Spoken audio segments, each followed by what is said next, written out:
Assalamualaikum warahmatullahi wabarakatuh. Kabar duka untuk semua Sobat Ngarit Nusantara. Ini kemarin tanggal 8 Januari ada tragedi teman kami yang bernama Ibnu di Bengkulu diterkam oleh harimau Sumatera. Kita hanya bisa mendoakan Allahumma firlahu warhamhu wa'afini wa'fu anhu wa wasi' madakhalahu. Semoga keluarga diberi ketabahan oleh Allah Subhanahu wa Ta'ala. Kejadiannya di tanggal 8 Januari jam 3 sore. Berikut ini videonya. Ya Allah, ya Allah, Allahu Akbar, ya Allah, ya Allah, ya Allah, ya Allah, Ibnu, ya Allah, ya Allah, ya Rabbi, Ibnu.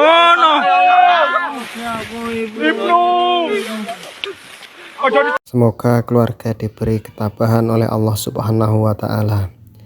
Dan untuk semua Sobat Ngarit Nusantara, khususnya di wilayah Sumatera, mohon untuk berhati-hati ketika cari rumput sendirian atau ketika tidak ada temannya.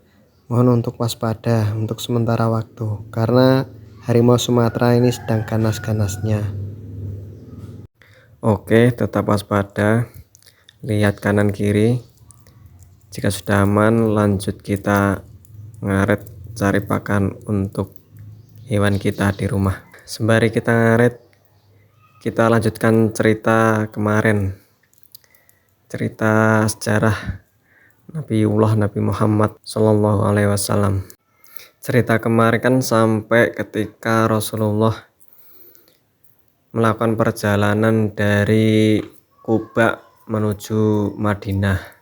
Lalu Rasulullah mengganti kota Yasrib berubah menjadi kota Madinah Al-Munawwarah. Dan kini warga muslim telah mempunyai dua masjid. Pertama di Kuba, yang kemudian masjid dan para pendiri tersebut mendapatkan pujian langsung dari Allah Subhanahu wa Ta'ala. Masjid yang didirikan atas dasar takwa sejak hari pertama. Masjid yang kedua yaitu masjid yang berdiri di pusat kota Madinah. Itu masjid yang sekarang dikenal orang-orang dengan sebutan Masjid Nabawi, Masjid Rasulullah Shallallahu Alaihi Wasallam. Lahan Sal dan Suhel yang semula kosong, kini di atasnya telah berdiri tempat ibadah warga muslim.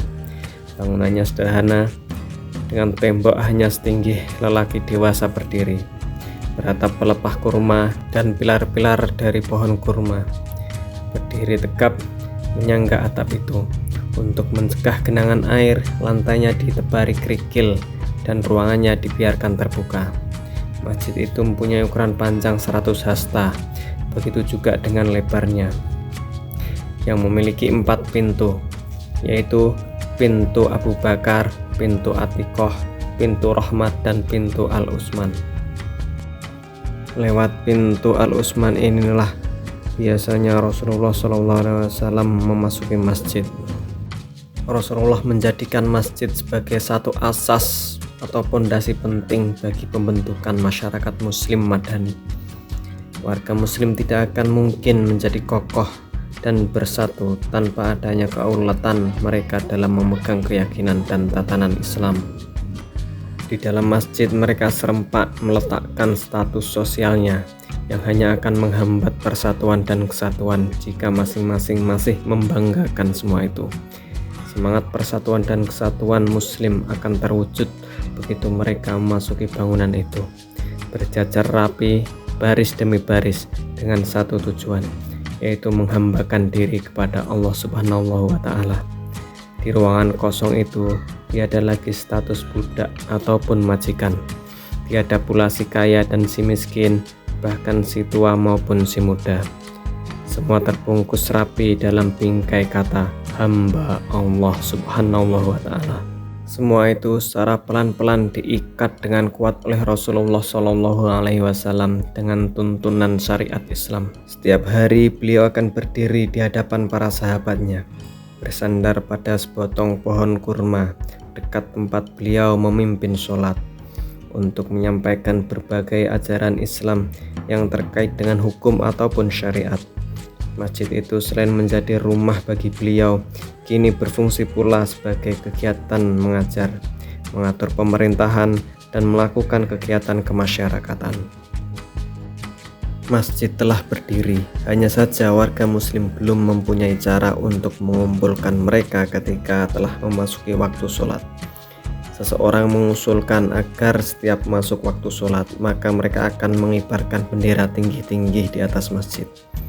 Namun hal itu ditolak karena tidak akan dapat mengingatkan orang-orang yang tidur ataupun lupa.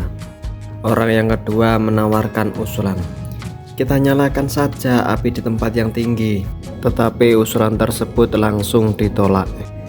Sebagian yang lain mengusulkan agar membunyikan trompet atau lonceng seperti halnya orang Yahudi dan Nasrani, tapi Rasulullah menolaknya. Beliau ingin agar agama ini mempunyai identitas diri yang jelas tanpa harus meniru dengan agama ahli kitab itu, karena memang beliau sangat tidak suka menyamai perilaku orang-orang yang tidak beriman. Sahabat Umar hampir menyetujui penggunaan lonceng, akan tetapi malam berikutnya ia bermimpi bertemu seorang laki-laki dan berkata kepadanya, janganlah menggunakan lonceng, tetapi azanlah setiap kali akan sholat. Pada malam yang sama, Abdullah bin Zaid al-Ansori juga bermimpi bertemu seorang laki-laki yang tengah membawa lonceng. Dalam mimpi tersebut, laki-laki itu berkata, hai hamba Allah, maukah kau menjual lonceng itu kepadaku? Akan kau gunakan untuk apa lonceng itu? Dalam mimpi tersebut, Abdullah bin Zaid menjawab, akan kugunakan sebagai tanda masuknya waktu sholat. Lalu laki-laki itu berkata, maukah kau kutunjukkan cara yang lebih baik? Baiklah, kata Abdullah tidak sabar untuk mengetahui apa yang akan diajarkan laki-laki itu. Lalu laki-laki itu berkata, hendaknya kamu mengucapkan Allahu Akbar, Allahu Akbar. Dan laki-laki itu mengulangi takbir sebanyak 4 kali, kemudian diikuti dengan masing-masing 2 kali ucapan. Mimpi itu kemudian ia ceritakan kepada baginda Nabi Muhammad SAW, dan beliau menegaskan, itu adalah mimpi yang benar. Bilal yang memiliki suara luar biasa lantang menjadi pilihan yang jelas untuk mengumandangkan seruan sholat itu. Abdullah mengajarinya, dan setelah dihafal dengan baik oleh Bilal, maka mulai saat itu, begitu masuk waktu sholat, suara Bilal akan menggema di langit Madinah Al-Munawwarah. Khusus untuk hari Jumat, ia akan mengumandangkan azan saat Rasulullah SAW telah berada di mimbar. Ketika sahabat Umar mendengar suara Bilal mengumandangkan azan, ia segera menghadap Nabi. Di hadapan baginda Nabi, sahabat Umar menuturkan bahwa dirinya juga telah bermimpi seperti Abdullah. Nabi menyambutnya dengan tenang dan mengatakan bahwa itu adalah wahyu dari Allah Subhanahu wa Ta'ala. Sekian dulu cerita hari ini, dan jangan lupa subscribe agar tidak ketinggalan cerita berikutnya. Sekian dulu, wassalamualaikum warahmatullahi wabarakatuh. Sampai jumpa di video selanjutnya.